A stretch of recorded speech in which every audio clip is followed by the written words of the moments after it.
성경에서 예수님의 가장 많이 언급되는 사람들이 있습니다. 아브라함, 모세, 또 다윗, 베드로, 바울. 그 중에서 가장 많이 언급되는 인물 하면 다윗이겠죠. 다윗.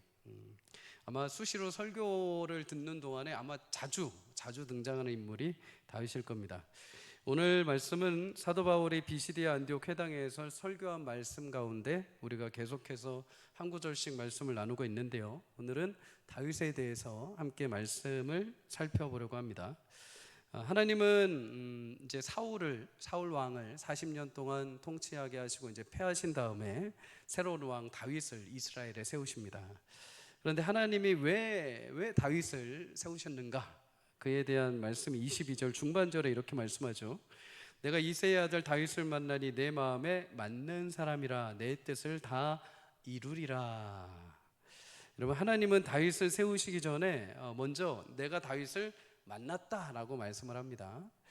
영어 성경을 보면 내가 찾았다, 내가 발견했다라는 의미입니다. 하나님이 대충 아무나 그냥 없어서 갑자기 세우신 것이 아니라 두루두루 왕이 될 만한 사람을 이렇게 찾아다니신 것입니다. 찾다가 다윗을 발견하게 된 거죠. 그리고 다윗을 이렇게 쭉 지켜본 결과 다윗 이 사람이다, 다윗이라면 괜찮겠다 하고 결정하시고 나서 다윗을 등장시키십니다. 그래서 시편 89편 20절에 보면 이렇게 말씀합니다. 내가 내 종 다윗을 찾아내어 나의 거룩한 기름을 그에게 부었도다. 여러분, 하나님은 지금도 우리 일생을 두루두루 살피시면서 하나님의 일을 감당할 만한 사람을 찾고 계시는 줄 믿습니다. 하나님은 그냥 우리를 딱 만들어 놓고 네 마음대로 살아라, 알아서 살아라 이렇게 방관하시는 분이 아니라 하나님은 우리를 두루 살피고 계십니다. 그리고 그 가운데서 하나님 나라와 그 영광을 위해서 동역할 신실한 성도들을 찾고 보시고 지켜보시고 마지막에 끄집어내시는 거죠. 그래서 시편 11편 4절에 이렇게 말합니다. 여호와께서는 그의 성전에 계시고 여호와의 보좌는 하늘에 있으며 그의 눈이 인생을 통촉하시고 그의 안목이 그를 감찰하시는도다. 여러분, 하나님 그 보좌에서 온 세상을 다스림과 동시에 그의 백성들 한 사람 한 사람을 감찰하고 계십니다. 눈여겨보고 계신다는 거죠. 나의 행동, 나의 말, 보이지 않는 깊은 내 마음의 의도와 나의 숨겨져 있는 동기까지도 하나님은 꿰뚫어 보고 계십니다. 그래서 때로 나의 판단과 하나님의 결정이 다를 때가 있습니다. 나는 아니라고 하는데 하나님은 맞다라고 하실 때가 있고, 나는 맞다고 하는데 하나님이 아니라고 하실 때가 있죠. 사무엘상 16장에 보면 사무엘이 하나님의 명령을 따라서 이제 다윗 가문을 찾아갑니다. 다윗의 아버지였던 이새의 집을 방문하게 되죠. 이새의 집에 내가 택한 자가 있다, 그 말을 듣고 사무엘이 찾아갑니다. 사무엘이 이새의 아들들을 딱 보자마자 첫눈에 들어온 사람이 있습니다. 첫째 아들이었던 엘리압입니다. 엘리압을 딱 보자마자 사무엘이 그의 늠름한 외모, 출중한 어떤 외형적인 모습과 더불어서 첫째 아들만이 가지고 있는 그 풍기는 느낌을 딱 보고 사무엘이 엘리압이 이제 이새의 아들로서 새로운 왕이 될 거구나 라고 생각을 합니다. 그런데 그때 하나님이 사무엘에게 바로 말씀을 하십니다. 그의 용모와 키를 보지 말라, 내가 이미 그를 버렸노라. 내가 보는 것은 사람과 같지 아니하니 사람은 외모를 보거니와 나 여호와는 중심을 보느니라. 여러분, 하나님은 이미 사무엘보다 앞서서 이미 다윗의 형 엘리압을 관찰해 보셨습니다. 이미 앞서서 엘리압을 이미 한번 보셨죠. 외모로 분명 뛰어날지 모르지만 그의 중심에는 하나님을 찾고 구하는 모습이 보이지 않았습니다. 그래서 하나님은 그를 배제시키신 거죠.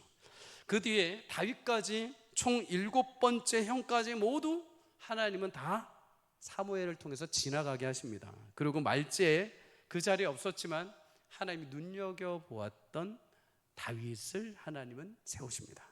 사랑하는 여러분, 저는 개인적으로 새벽마다 늘 기도하는 제목 중에 하나가 있습니다. 묵묵히 하나님을 사랑하는 성도들이 일어나는 것. 하나님, 묵묵히 교회 안에 목사랍시고 저같이 앞에서 이렇게 화려하게 얘기나 하고 티를 내는 사람이 아니라 직분이 없어도 이런저런 사역을 하면서 사람들 앞에 두각을 나타내지 않아도 오늘도 묵묵히 하나님만 사랑하고 자신을 내세우지 않고 주의 말씀 앞에 그냥 순복하며 그저 하나님 나라를 위해서 순종하며 묵묵히 믿음의 길을 걸어가는 주의 성도들이 일어나게 하여 주시옵소서. 여러분, 하나님이 찾으시는 성도는 그런 성도일 것입니다. 묵묵히 그냥 하나님 내게 주신 사명을 감당하고 화려하지 않아도 그저 주님 사모하는 마음으로 그 길을 걸어가는 자들, 여러분, 그런 성도와 교회를 통해서 하나님이 놀랍게 일하실 줄 믿습니다. 그런 교회가 되기를, 그런 성도가 되기를, 그런 목회자가 되기를 주의 이름으로 축복합니다. 여러분, 그렇다면 하나님은 다윗의 어떤 면이 그렇게 마음에 드셨을까요? 도대체 왜 다윗을 그렇게 딱 보시고 지켜보시다가 마음이 합한 자다라고 말하실 정도였을까요? 22절 하반절에 보면 내 마음에 맞는 사람이라 내 뜻을 다 이루리라 이렇게 말씀합니다. 하나님 마음에 다윗이 맞았다라고 말하죠. 마음에 맞다. 예전에 개역 한글 성경에 보면 내 마음에 합한 자다 이렇게 하나님 말씀하십니다. 여기서 마음이 맞다, 합하다라는 뜻은 뒤를 따른다, 내 마음을 뒤따른다라는 의미입니다. 다시 말해서 하나님의 그 마음을 알고 다윗이 그 마음 똑같이 품고 하나님을 따랐다는 거죠. 하나님의 마음이 저쪽에 있는데 하나님 제 마음은 여기에 내 마음대로 가는 게 아니라 하나님 마음이 저기 있는데 나도 마음에 어떤 마음 생각을 딱 품었는데 그게 하나님 마음과 똑같은 겁니다. 다윗이 하는 모든 일이 하나님 마음에 흡족한 거죠. 하나님 한 가지 생각을 딱 하셨습니다. 이거 좋겠다 생각을 했는데 다윗이 그것을 생각해낸 겁니다. 그 일을 하는 거죠. 그러니까 얼마나 마음이 하나님이 기쁘시겠습니까? 다윗은 내 마음을 정해놓고 하나님 이거예요 하고 쫓아오세요가 아니라 하나님 마음을 뒤따라가는 사람이었습니다. 여러분, 우리 모두가 하나님 마음을 뒤따라가는 성도가 되기를 주의 이름으로 축복합니다. 하나님 마음을 뒤따른다는 것은 하나님 마음과 내가 닮았다는 거죠. 그렇다면 구체적으로 다윗이 어떻게 하나님의 마음과 닮아 있었는가? 굉장히 많습니다. 그런데 오늘 이 시간에 딱 5가지로 추려보겠습니다. 첫째는, 여러분, 다윗은 하나님 앞에 성실했던 사람입니다. 성실했던 사람. 다윗이 골리앗과 싸우기 앞서서 사울이 다윗을 데려옵니다. 그리고 다윗에게 염려 가운데 얘기를 하죠. 너는 저 블레셋 사람과 싸울 수가 없을 것이다. 너는 소년이고 저 사람은 어려서부터 용사였다. 네가 동네에서 아이들하고 숨바꼭질하고 놀 때 저 골리앗은 어려서부터 칼질을 했다. 사람을 죽이려고 연습하고 용사로 자랐다. 그러니 너는 감당할 수가 없을 것이다. 그때 다윗이 사울 앞에 이렇게 얘기합니다. 제가 아버지 양을 지킬 때 사자나 곰이 와서 양떼에서 새끼를 물어가면, 사무엘상 17장 35절 우리 다 함께 읽겠습니다. 시작. 내가 따라가서 그것을 치고 그 입에서 새끼를 건져내었고 그것이 일어나 나를 해하고자 하면 내가 그 수염을 잡고 그것을 쳐 죽였나이다. 여러분, 다윗은 아버지 양을 치던 말째 아들이었습니다.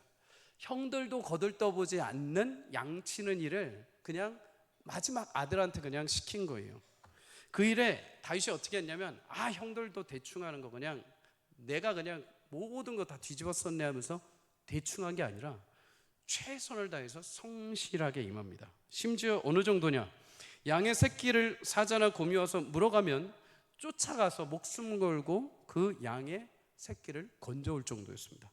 인간은 여러분 이익을 따라서 굉장히 계산적으로 머리가 돌아가죠. 그래서 남들이 알아주고 인정받고 이익을 거두는 일에 있어서는 자신을 최선을 다합니다. 계산이 빠르죠.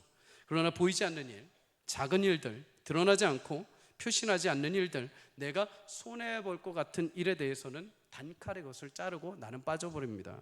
성실하게 하지 않죠. 대충 한다 하더라도 두리뭉실하게 눈에 보여지는 정도만 포장하고 슬쩍 빠집니다. 다윗도 그렇게 할 수 있었습니다. 그깟 양 새끼 한 마리 그냥 그거 찾으러 갔다 하더라도, 여러분 이미 사자에게 곰에게 물려갔다고 한다면 이 연약한 새끼 그냥 죽을 수 있는 상황입니다. 또한 여러분 그렇게 가서 찾아온다 한들 아버지가, 형들이 그렇게 알아줄 일도 아니었습니다. 그냥 양새끼가 못 먹어서 아버지 죽었습니다. 그냥 양새끼가 그냥 지 혼자 어디 가서 빠져서 그냥 죽었습니다 하면 될 일입니다. 그런데 다윗은 그런 거 계산하지 않고 목숨을 걸고 가서 찾아옵니다.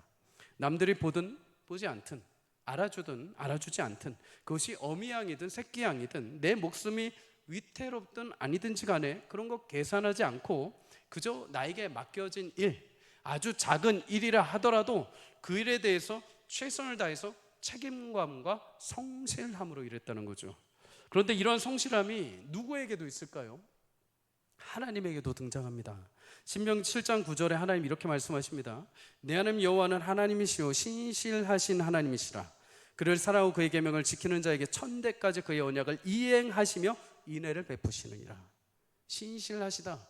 다윗이 신실하게 일한 것처럼 하나님도 신실하신 분인 거죠. 하나님 아주 작은 인생이라 하더라도 신실하게 그의 영혼을 붙드시고 사용하시고 인도하시는 줄 믿습니다. 여러분, 신실한 하나님의 이 성품이 다윗도 닮아 있는 것입니다. 사랑하는 여러분, 하나님 오늘도 아무리 연약한 인생이라 하더라도, 죄로 인해 세상에 물려간 인생이라 하더라도 반드시 그 영혼을 포기하지 않고 구해오시는 신실하신 하나님이신 줄 믿습니다. 저 그냥 버려도 돼, 쟤는 안 돼 하고서 포기하는 존재로 여기시는 것이 아니라 끝까지 어떻게든 찾아오셔서 우리를 구원하시고 완전하신 하나님의 성품에 이르도록 이끌어 가시는 주 하나님이신 줄 믿습니다. 여러분, 우리도 그런 마음으로 살아갈 수 있기를 축복합니다. 내게 주신 일이 아주 작은 일이라 하더라도 하나님을 위해서 하는 것이니 최선을 다하고 성실하게 책임을 다하십시오. 사람들 보는데 앞에서만 그냥 이렇게 하지 마시고 하나님 앞에 다윗처럼 최선을 다해 보십시오. 여러분, 다윗은 처음부터 왕이 아니었습니다. 처음에 목동에서 시작하죠. 목동, 왕에 비하면 아주 천하고 작은 일입니다. 그런데 이 작은 일에 충성을 다하고 하나님 마음으로 성실하게 그 양을 쳤더니 하나님은 그 마음을 보시고, 이 정도 사람이라고 한다면, 이 정도 성실하게 그 양을 지키는 목동이라고 한다면 내 양들을 맡겨도 동일하게 그 양떼를 잃어버리지 않고 성실하게 그 일을 감당하겠다. 하나님 그래서 다윗에게 그 일을 맡겨주신 것이죠. 누가복음 16장 10절에 말합니다. 지극히 작은 것에 충성된 자는 큰 것에도 충성된다. 우리는 그러죠. 하나님, 이까짓 것, 저 이런 거 할 사람 아니에요. 하나님 좀 더 큰 거 주십시오. 여러분, 만약에 그런 사람에게 하나님 큰 거 주시면은요, 어떻게 하시는지 아십니까? 작은 것을 하찮게 여겼던 것처럼 큰 것도 하찮게 여깁니다. 작은 것의 소중함과 충성을 다하는 자가 큰 거를 주셨을 때 그것 똑같이 충성을 다하고 최선을 다하는 것이죠. 사랑하는 성도님들, 내게 어떤 하나님이 큰 것, 위대한 것, 멋진 것이 아니라 지금 오늘 내 그릇에 딱 합당하게 작은 것을 주셨습니까? 그러면 그거에 대해서 최선을 다해 보십시오. 하나님은 그 모습을 보시고 여러분의 그릇을 점점점 더 채워가실 줄 믿습니다.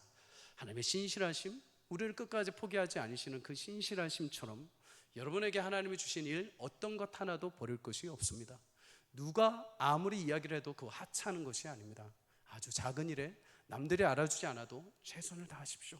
어느 순간 그것이 빛이 나고 드러나고 하나님의 영광을 찬양하는 통로가 되게 하실 줄 믿습니다. 여러분, 두 번째로 다윗은 하나님의 이름을 너무도 귀하게 여긴 사람입니다. 다윗은 마침내 골리앗이 있는 전쟁터로 나가게 되죠. 전쟁터의 모습은 굉장히 처참했습니다. 블레셋 골리앗이 하나님과 이스라엘 군대를 막 모욕하고 있습니다. 막 이런 삐삐삐 자식들, 삐삐삐삐삐 하나님 삐삐삐 막 이러면서 막 해서는 안 될 말들로 막 계속 모욕을 하는 겁니다. 그런데 어느 누구 하나도 그 앞에 딱 나타나서 어디 지금 네가 그런 말을 해 하면서 대드는 사람이 없는 것입니다. 여러분, 생각을 해보십시오. 여러분들의 부모님을 향해서 누군가가 함부로 막 부모님의 인생, 부모님의 수고, 부모님의 사랑, 부모님이 살아온 인생도 모르면서 함부로 막 속된 말로 막 삐삐삐 하고 있다면 여러분 속에서 천불이 나지 않겠습니까? 자식된 도리로서. 이스라엘 백성들은 하나님의 자식들입니다. 자식들이죠. 근데 하나님을 향해서 그렇게 모욕을 주고 있는데도 이 사람들이 일어나질 못합니다. 왜요? 무섭거든요. 지금 당장 나갔다가 저 골리앗의 단칼에 내가 죽게 생겼거든요. 그냥 지켜만 보고 있는 겁니다.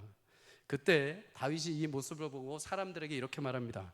사무엘상 17장 26절에 다윗이 곁에 서 있는 사람들에게 말하여 이르되 이 블레셋 사람을 죽여 이스라엘의 치욕을 제거하는 사람에게 어떤 대우를 하겠느냐. 이 할례받지 않은 블레셋 사람이 누구에게 살아계신 하나님의 군대를 모욕하겠느냐. 다윗이 여러분 발끈했던 이유가 있습니다. 블레셋 골리앗과 싸운 이유는 여러분 그가 힘이 있어서 그가 물맷돌을 잘 돌려서가 아닙니다. 블레셋이 우리 땅을 침공해서가 아니라 이유가 딱 하나인데 그게 무엇이냐? 블레셋이 살아계신 하나님과 그의 군대를 모욕했기 때문입니다. 하나님의 이름을 모욕한 거죠. 성경에 여러분 이름이라는 것은 그 사람 자체 존재를 말합니다. 이름을 말하는 것은 그 사람 자체 전체를 다 말하는 거죠. 골리앗이 하나님의 군대 이스라엘을 모욕하는 것은 이스라엘 섬기는 하나님을 모욕하는 것뿐만 아니라 하나님 자체를 모욕하는 것입니다. 다윗은 하나님의 이름이 처참하게 무시당하고 모욕당하는 그 소리를 듣고 발끈해서 골리앗 앞에 나가 싸운 것이죠. 여러분 요즘은 자기 PR 시대라고 합니다. 쉽게 말해서 자기를 홍보하는 데 익숙한 시대입니다. 예전에 우리 어르신들 살았던 시대에는 자기를 감추고 자기를 조용히 하는 것이 그것이 인격이고 그것이 예의범절로 생각했습니다. 그런데 이 시대는 다릅니다. 이 시대는 자기를 막 얘기합니다. 자기 자랑을 하고 자신의 얘기, 자신의 소견이라고 막 얘기하는 것들을 당연시 여기는 시대입니다. 자신의 이름을 내걸고 식당을 오픈하고 그것이 틀리든지 안 틀리든지 내가 맞다고 생각하면 말하고 자랑하는 것이 이 시대입니다. 자신이 어떤 사람인지, 자신이 어떤 개성을 가시는지, 자신의 의견이 무엇인지 소신이라는 이름으로 다 밝혀서 자신을 드러내는 시대. 그리고 자신의 이름이 조금이라도 실추가 되거나 명예가 취소가 되면은 바로 고소하고 싸움을 하는 시대가 지금 이 시대입니다. 그 정도로 자신의 이름을 굉장히 귀하게 여기는 시대입니다. 그런데 정작 자신의 이름을 귀하게 여기는데 하나님의 이름을 위해서 하는 열심이나 하나님의 이름의 명예를 지키고자 하는 마음들은 점점 사라져가고 있습니다. 내 이름을 위해서 하나님의 이름을 끄집어 오기는 잘합니다. 근데 정작 하나님의 이름을 위해서 내 이름을 버리고 하나님의 영광을 위해서 나 자신을 헌신하는 모습들은 점점 사라져가는 것이죠. 여러분 다윗은 자신의 이름 별로 중요하지 않았습니다. 그의 일생을 돌아보면 다윗을 향해 비난을 하든 조롱을 하든 다윗은 그런 것들 별로 신경 쓰지 않았습니다. 다윗의 유일한 관심은 하나님의 이름을 높여드리는 것에 있습니다. 하나님의 이름이 땅에 떨어지면 분노하고 발끈하며 명예를 지켜드리기 위해서 노력했던 것이죠. 그런데 하나님도 그렇습니다. 하나님 자신의 영광과 자신의 이름을 한 번도 하찮게 여기신 적이 없습니다. 이스라엘 백성들이 죄악으로 인해서 하나님이 징계하시고 바벨론 포로로 끌려가게 하시죠. 이제 이 정도는 다 여러분 알고 계실 것입니다. 지겹도록 이러면 안 되죠. 늘 반복해서 매주마다 예레미야 말씀을 나누고 있죠.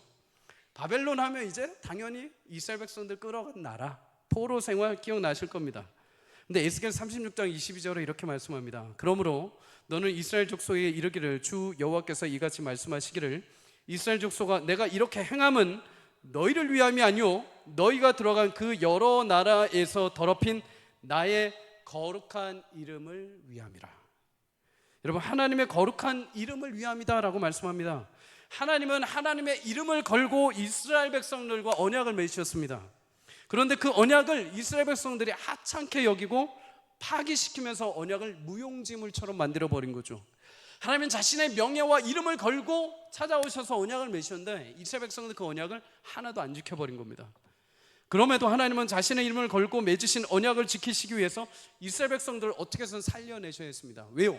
이스라엘의 말씀을 못 지켜도 하나님은 자신이 행하신 약속을 지켜야 했기 때문입니다. 나는 너희의 하나님이다 라는 약속을 완성하셔야 했던 거죠. 어떻게 하시냐? 결국에는 이스라엘이 돌아오지 않자 그들의 믿던 우상, 자신들이 의지하던 나라, 그들이 잘못된 관념을 붙들고 있던 성전을 허무시면서까지 이스라엘 백성들을 돌아오게 하시는 것입니다. 그곳에서 바벨론 포로로 생활하다 70년 후에 돌아와 다시 하나님을 섬기는 거룩한 제사장 나라로 회복하셔서 하나님은 자신의 이름을 내걸고 맺으셨던 그 언약을 성취하신 것입니다. 사랑하는 여러분, 하나님의 이름이 땅에 떨어지지 않도록 하나님의 영광과 그 이름을 귀하게 여길 수 있기를 주의 이름으로 축복합니다. 하나님의 이름과 그 명예를 요즘에는 사람들이 너무 쉽게 말합니다. 너무도 쉽게 기독교라고 하고, 너무도 쉽게 하나님의 이름을 폄하하고, 너무도 쉽게 하나님의 성경과 말씀을 난도질하면서 자신의 생각이 마치 하나님의 생각인 양, 자신의 생각이 마치 올바른 신앙인 것처럼 살아갑니다. 하지만 하나님은 그의 이름을 귀히 여기고 존중하며 사랑하는 자들 가운데 역사하시고 일하시는 줄 믿습니다. 사무엘상 17장 45절을 보면 다윗이 골리앗과 맞서 싸울 때 우리가 잘 아는 말로 선포합니다. 너는 칼과 창과 단창으로 나에게 오지만 나는 만군의 여호와의 이름, 네가 모욕하는 이스라엘 군대의 하나님의 이름으로 너에게 나아가노라. 하나님의 이름을 존경하고 사랑하고 그 이름을 아끼는 자들에게 하나님은 세상의 칼과 단창과 세상의 무기가 결코 무너뜨릴 수 없는 하나님의 위대한 승리를 허락해 주실 줄 믿습니다. 여러분 손에 무엇이 들려 있습니까? 여러분 마음에 어떤 이름의 명예를 품고 계십니까? 부디 여러분 두 손에 주의 영광의 이름이 붙들리기를 축복합니다. 나의 이름을 위해서 하나님의 이름을 사용하는 것이 아니라 하나님의 이름과 영광을 위해서 나의 이름과 나의 온몸을 바칠 수 있는 은혜가 있기를 주의 이름으로 축복합니다. 여러분 세 번째로 다윗은 하나님의 사람들을 귀하게 여겼습니다. 다윗에게 평생토록 자신을 괴롭힌 자가 있습니다. 바로 사울 왕이죠. 사울은 다윗이 골리앗을 무너뜨리고 승승장구하는 모습을 보면서 질투가 시작이 됩니다. 심지어 사울은 다윗을 얻기 위해서 자신의 딸 미가를 다윗에게 줍니다. 사위로 맞이했죠. 근데 사위가 되었음에도 불구하고 이 다윗이 너무 미운 겁니다. 너무 시기가 나는 겁니다. 그래서 끝끝내 다윗을 죽이려고 계속하죠. 하지만 사울이 한 가지 잊어버린 것이 있습니다. 무엇이냐? 그것은 하나님이 다윗을 세우셨다는 것입니다. 하나님이 세우신 종 다윗에 대해서 사울이 아무리 죽이려고 해도 하나님은 그 사망의 골짜기에서조차도 다윗을 건지시고 하나님의 선하신 뜻을 이루시는 것, 하나님이 세우시는 그 주권을 사울은 망각하고 있던 것입니다. 여러분 그렇다면 다윗은 어떨까요? 여러분 다윗은 사울이 자신을 죽이려 했다 하더라도 사울을 끝까지 인정을 해줍니다. 다윗이 인정한 것은 여러분 사울의 왕위가 아닙니다. 사울이 이스라엘의 첫째 왕이니까, 사울이 어떤 권력을 가지고 있는 왕이니까 다윗이 인정한 것이 아닙니다. 사울이 악행을 저지르고 자신을 죽이려는 위협을 가해 옴에도 다윗은 사울을 인정하는데 그 인정한 이유가 무엇이냐? 사울을 세우신 하나님의 주권을 인정한 것입니다. 사울이 부족하고 연약하고 죄가 있음에도 불구하고 심지어 나를 죽이려 함에도 불구하고 사울을 인정한 이유가 있다면 사울을 세운 하나님을 믿었기 때문입니다. 사무엘상 24장과 26장에 보면 여러분 다윗이 사울을 죽일 기회가 있었습니다. 한 번은 다윗이 숨어있는 동굴에 사울이 발을 가리려고 들어왔다라고 말하죠. 속된 말로 이제 볼일을 보러 들어온 것입니다. 그때도 다윗은 사울을 죽일 수 있는 기회가 있었습니다. 그런데 옷자락만 살짝 베죠. 또 한 번은 사울의 진영에, 사울이 진 중앙에서 자고 있고 병사들이 그 외곽에서 이렇게 둘러싸 진을 치고 있음에도 불구하고 다윗과 용사가 그 중앙을 몰래 들어가게 됩니다. 그때 사울 역시 잠들어 있었죠. 그때도 사울을 죽일 수 있었습니다. 그런데 그때 사울의 창만 가지고 돌아오게 되죠. 그때마다 다윗은 사울을 죽이지 않습니다. 그리고 이렇게 말하죠. 사무엘상 26장 10절에서 11절에 보면 죽이지 말라. 누구든지 손을 들어 여호와의 기름 부음 받은 자를 치면 죄가 없겠느냐? 여호와께서 그를 치시리니 혹은 죽을 날이 이르거나 또는 전장에 나가서 망하리라. 내가 손을 들어 여호와의 기름 부음 받은 자를 치는 것을 여호와께서 금하시나니 너는 그의 머리 곁에 있는 창과 물병만 가지고 가자. 여러분 다윗은 아무리 죄가 있는 왕이라 하더라도 그를 해하고 죽이는 일에 대해서 하나님 앞에 그것은 죄가 된다는 것을 알고 있었습니다. 그리고 사울을 살려둔 이유는 그가 여호와의 기름 부음 받은 자라는 라는 이유 때문입니다. 사울이 실수하고 그의 인격과 그의 신앙이 부족할지라도 그것은 사울 개인의 문제와 그의 믿음의 연약함이지 그를 세우신 하나님이 실수하거나 약하지 않다는 것입니다. 그런데 눈에 보여지는 부분만 보고 사울을 친다면 그것은 하나님을 신뢰하지 못하고 불신함에서 저지르는 자신의 새로운 죄가 되는 것입니다. 사랑하는 여러분, 부디 축복합니다. 오해하지 말고 들어주십시오. 교회 목회자와 리더들, 중직자들 향해서 존중과 사랑의 은혜가 있기를 주의 이름으로 축복합니다. 그 사람의 능력, 그 사람의 됨됨이나 인격이 잘나서 인정하라는 것이 아닙니다. 그 사람이 출중해서 인정해달라는 것이 결코 아닙니다. 그 사람을 세우신 하나님을 경외하는 것입니다. 하나님의 주권을 신뢰하는 것입니다. 우리 교육자들을 귀하게 여겨주시기를 부탁드립니다. 우리 장로님들, 권사님들을 귀하게 여겨주시기를 부탁드립니다. 또 앞으로 세워질 우리 피택자들을 존중히 여겨주시기를 부탁드립니다. 이전에 친했기 때문에 막 함부로 얘기하고 쉽게 막 하셨다 하더라도 이제 기름 부음을 받고 장로님을 세워지고 권사님들로 세워진다면 존중해 주십시오. 존대해 주십시오. 야자하지 마시고 존중해 주십시오. 그럴 때 여러분 교회가 더 영적인 품위가 있게 될 것입니다. 여러분 교회의 품위는 화려하게 무엇인가를 새롭게 치단장한다고 해서 생기는 것이 아닙니다. 품위는, 영적인 품위는 나에게서부터 나오는 것입니다. 제가 만약에 여러분들을 향해서, 장로님들 향해서, 권사님들 향해서 함부로 얘기하고 우리 아이들을 향해서 함부로 얘기하고 우리 청년들 별 볼일 없다고 한다면 우리가 품위를 깎아먹는 것이죠. 근데 하나님이 세우신 귀한 존재들, 하나님의 귀한 백성들을 향해서 존귀한 백성이시고 하나님이 기름 부어 세우신 분들이고 하나님 이 시대에 필요하셔서 하나님께서 세우셨습니다. 우리가 서로를 위해서 존귀하게 대할 때 우리 교회가 영적인 품위가 더 세워져 갈 줄 믿습니다. 사랑하는 여러분, 서로 안에 더욱더 세워진 만큼 존대하고 사랑하는 은혜가 있기를 주의 이름으로 축복합니다. 그 모습을 보고 우리 자녀들이 뒤따라올 것입니다. 그러니 우리 사랑하는 부모님들 부탁드립니다. 집에서 교회 누구에 대한 얘기를 하지 마십시오. 집에서 내가 만약에 어떤 장로님에 대해서 험담을 하고 어떤 교육자에 대해서 험담을 하고 그 얘기들을 내 자녀들이 듣지요? 그럼 그 자녀들의 신앙이요 그대로 가게 될 것입니다. 내 자녀들이 장로님이 그렇게 대해도 되는 존재구나. 교육자들 그런 존재들이구나. 권사님 그런 인간이구나. 그럼 그 아이들은 나중에 교회 올 때마다 모든 사람들을 그렇게 볼 것입니다. 그런데 내 집에서 우리 목사님, 우리 권사님, 우리 장로님들 너 얼마나 귀한 줄 아냐? 라고 알려주신다면 우리 아이들이 교회 나와서 그렇게 볼 것입니다. 그렇게 귀한 분들이 계시는 교회, 귀한 섬김을 가지고 계신 분들이 계시는 교회, 이 교회가 내 교회구나.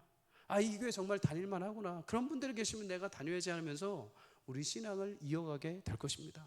여러분 그것이 축복입니다. 그것이 축복의 은혜로 흘러가게 될 줄 믿습니다. 그러니 성도님들 오늘도 우리 가운데 주어진 모든 리더십들을 존중하시고 사랑해 주십시오. 그것이 여러분들에게 오히려 축복으로 돌아오게 될 줄 믿습니다. 네 번째, 여러분 다윗은 하나님 앞에 너무도 귀한 예배자로 살았습니다.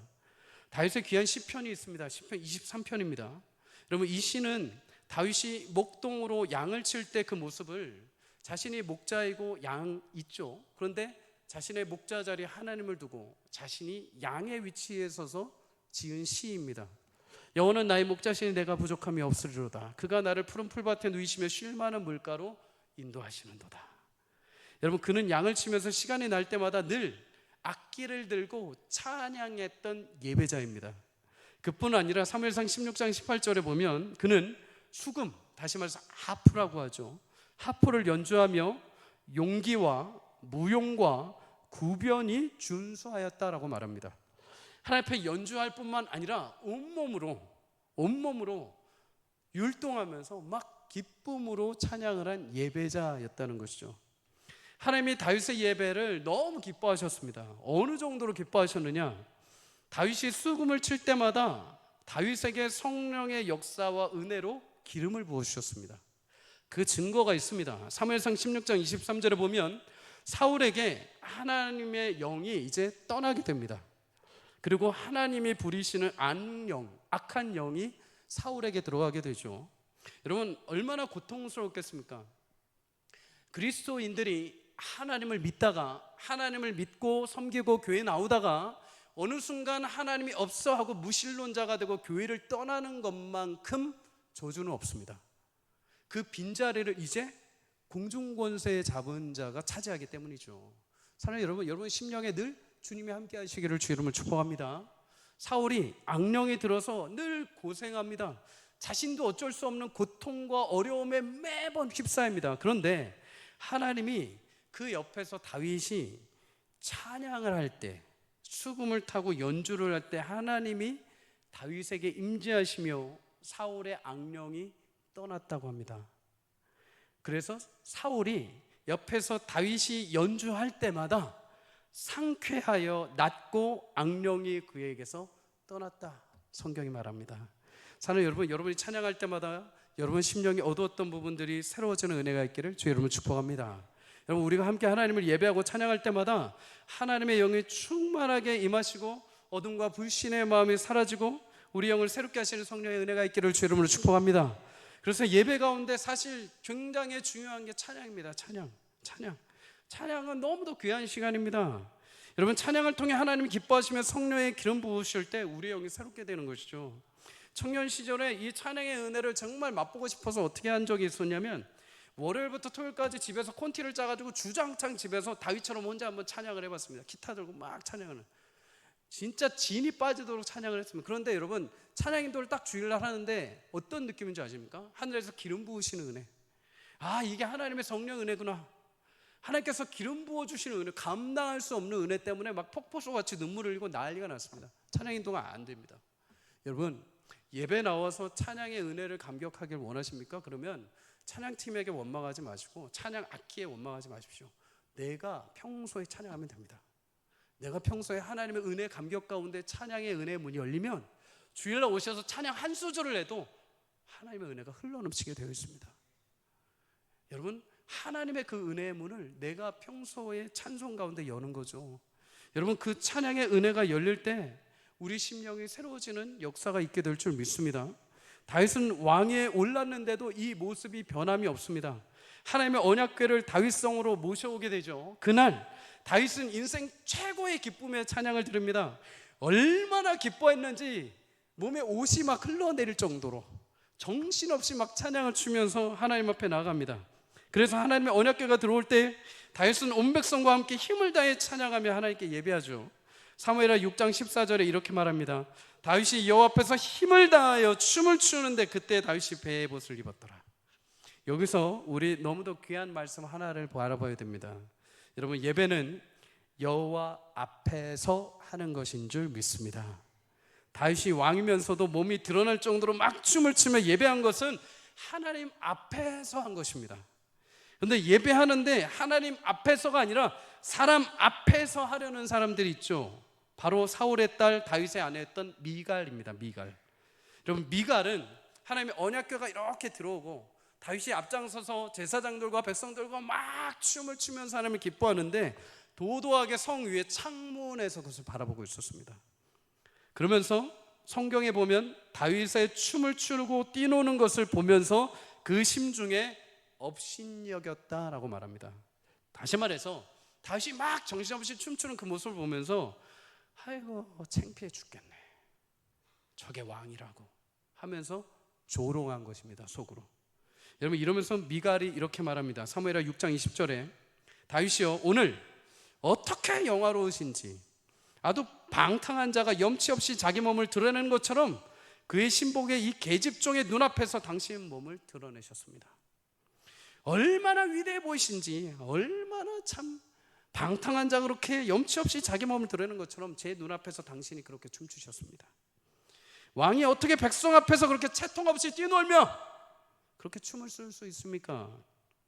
미갈의 눈에는 다윗의 행동이 그저 사람들 앞에서 몸을 드러내는 창피와 수치 정도로 여겼습니다. 미갈은 다윗이 하나님 앞에 예배한다는 것을 몰랐던 거죠. 그냥 사람 앞에 그냥 신나서 춤추고 저렇게 옷 벗겨질 정도로 무슨 창피야 하면서 사람 앞에서 그 예배를 판단하게 됩니다. 여러분, 결국 미갈은 하나님께서 죽는 날까지 그 여인에게 자식이 없는 저주를 내리십니다. 사랑하는 여러분, 교회 예배 시간마다 모두가 사람 앞에서가 아니라 하나님 앞에 힘을 다해 예배할 수 있는 은혜가 있기를 주의 이름으로 축복합니다. 예배 시간에 자꾸 이건 저렇고 저건 저렇고, 강대상은 왜 이러고, 주보는 왜 이러고, 목사님 넥타이는 왜 저 모양이고, 찬양대는 왜 저러고, 조명은 왜 이렇고, 자꾸만 주변의 사람들 다른 것 때문에 여러분들의 예배를 빼앗기지 마십시오. 사단이 제일 좋아하는 것입니다. 여러분, 사단은 여러분들 교회 못 나가게 하는 거, 그거 이제 막지 않습니다. 그거는 가만히 놔둬도 이제 우리가 알아서 이제 그냥 놀고 싶을 때 놀고, 알아서 안 나고 싶을 때 안 나고, 그거 이제 신경 안 씁니다. 근데 더 신경을 쓰게 만드는 게 있죠. 교회에 딱 나와서 앉게는 합니다. 그런데 자꾸만 눈을 사람 앞으로 돌립니다. 자꾸만 눈을 건물 앞으로 돌립니다. 자꾸만 눈을 내 눈에 보이는 사람들로 자꾸만 시선을 분산시킵니다. 그래서 50분 동안, 1시간 동안 예배를 드리고 나가는데 머릿속에 사람만 생각나고 눈에 보이는 것만 생각나다가 찬양하고 나가버리는 거죠. 축도 받으며 끝 하고 나가버리는 것입니다. 사랑하는 성도님들, 이 사단의 괴계와 이 얄팍한 수에 넘어가지 않기를 주의 이름으로 축복합니다. 어떻게 해서든 예배의 자리에 오시면 어떻게 해서든 하나님 바라보기 위해서 최선을 다하십시오. 여러분, 그게 가만히 있으면 되겠지가 아니라 빼앗기는 것입니다. 빼앗기는 거. 여러분, 예배는 영적인 전투와도 같습니다. 그냥 내가 이 자리에 나왔으니까 됐겠지가 아니라 그 자리에 나와 있어도 사단이 그 말씀 여러분 가져갈 때 새가 나와서 쥐어지는 것처럼 그냥 뺏어간다니까요. 그 말씀 던져질 때 여러분 그냥 가시나무 덩굴처럼 여러분들 앞에 탁 막아가지고 말씀 못 먹게 하고 그냥 가버린다니까요. 그 52주 반복해 보십시오. 교회는 나오는데 말씀도 못 먹죠. 뿌리도 못 내리죠. 열매도 못 맺죠. 52주 반복하면 영혼이 시들어갑니다. 분명히 교회는 나오는데 시들어버리는 것입니다. 병드는 것이죠. 사랑하는 성도님들, 그러니 예배 자리에 오시면 그거 빼앗기지 않기 위해서 사단하고 치열하게 싸우셔야 됩니다. 내 눈에 자꾸만 하나님 안 보이고 다른 것들 막 들어오려고 하면 그렇지, 이거 바꿔야지, 이렇게 해야지, 이것도 모르나가 아니라 지금 사단이 내 마음을 자꾸만 거기에 시선을 두는 겁니다. 자꾸만 사람 앞으로, 자꾸만 불필요한 거 앞으로 자꾸만 밀어 당기는 겁니다. 하나님 은혜 못 받도록. 여러분, 그때 싸우셔야 됩니다. 다 물러가고 내 눈에 하나님만 계십시오. 제 마음에 하나님만 계십시오. 주님, 자꾸만 다른 것들이 눈에 들어옵니다. 주님, 제 눈에, 제 심령에 오늘 하나님만 계십시오. 여러분, 그런 마음에 하나님의 은혜를 부어주십니다. 그럴 때 예배가 회복되는 것입니다. 그럴 때 교회 나와서 주님을 만나고 예배한다는 게 이런 거구나라는 감격과 은혜가 있게 될 줄 믿습니다. 여러분, 우리 모두가 예배 자리에 나와서 하나님의 말씀을 듣고 최고의 마음으로 주님 앞에 드려 찬송과 기도와 영광을 앞에 올려드릴 때 우리 온 예배가 살고 성도가 사는 놀라운 역사가 있기를 주의 이름으로 축복합니다. 여러분, 마지막으로 다윗은 하나님 앞에 회개할 줄 아는 마음이 있었습니다. 다윗은 왕위에 오르고 태평한 날들을 맞이하게 되죠. 하지만 이 태평한 나날 가운데 우리는 늘 사단의 유혹을 조심해야 됩니다. 지난주에도 말씀드렸죠. 나는 아무 일도 없는 것 같아. 태평해, 그냥 무난해. 그럴 때 더 조심하셔야 됩니다. 그럴 때도 사단은 아주 집요하게 우리 약점을 치고 들어와서 우리를 넘어뜨리는 겁니다. 여러분, 다윗은 이제 태평한 나날들을 보내고 있었습니다. 근데 하필 그때 왜 옥상에 올라갔을까요? 옥상에 올라가서 자신의 군사인 우리아의 아내 밧세바가 모욕하는 것을 보게 됩니다. 쓸데없이 그 시간에 옥상에 올라가서 다른 것 보고 그냥 자신의 마음에 음욕이 일어나게 되죠. 결국 해서는 안 될 일을 행합니다. 밧세바를 취하는 범죄를 범하게 되죠.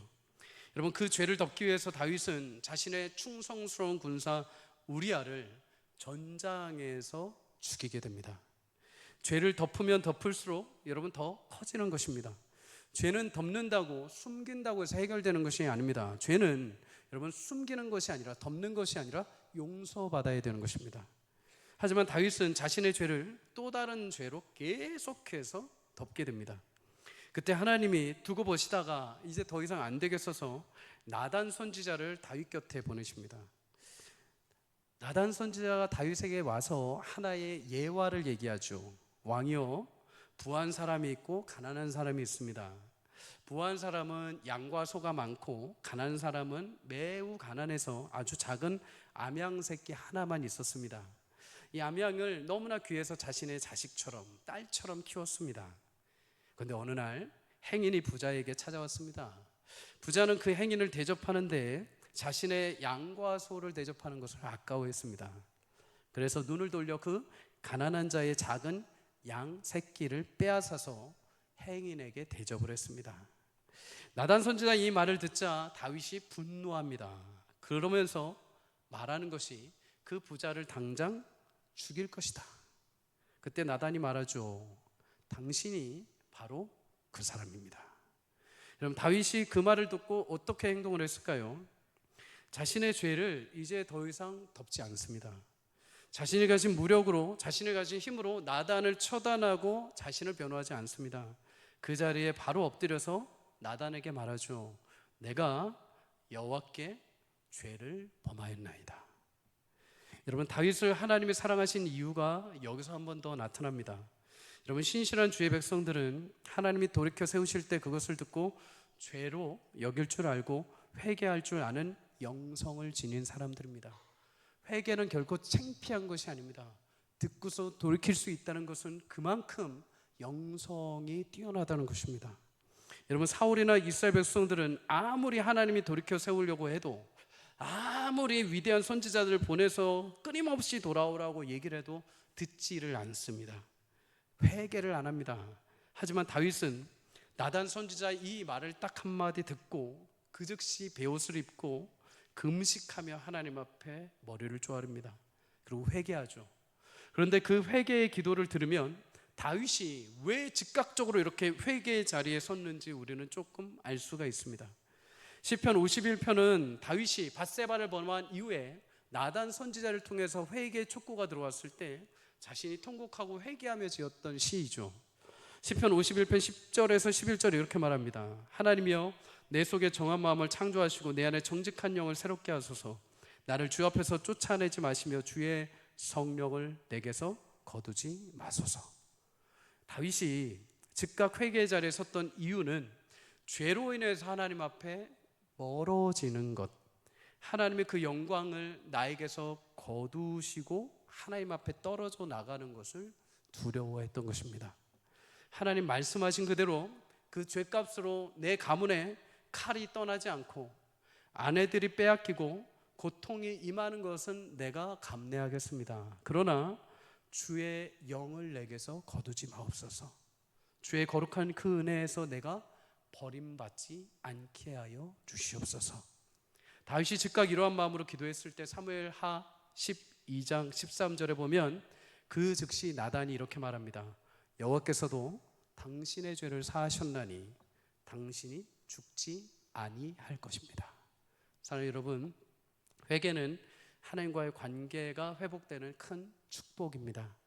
진정한 재앙은 하나님의 돌아오게 하시는 그 경고를 듣고도 돌이키지 않는 마음이죠. 돌이키는 것은 부끄러운 것이 아니라 하나님의 마음이 그 안에 있기 때문에 그것을 듣고 회개하여 하나님의 사랑을 다시 회복하는 것입니다. 여러분, 그런데 하나님은 그러한 심령을 오늘도 기다리고 계신다고 합니다. 그래서 시편 51편 17절 상반절은 말합니다. 하나님께서 구하시는 제사는 상한 심령이라.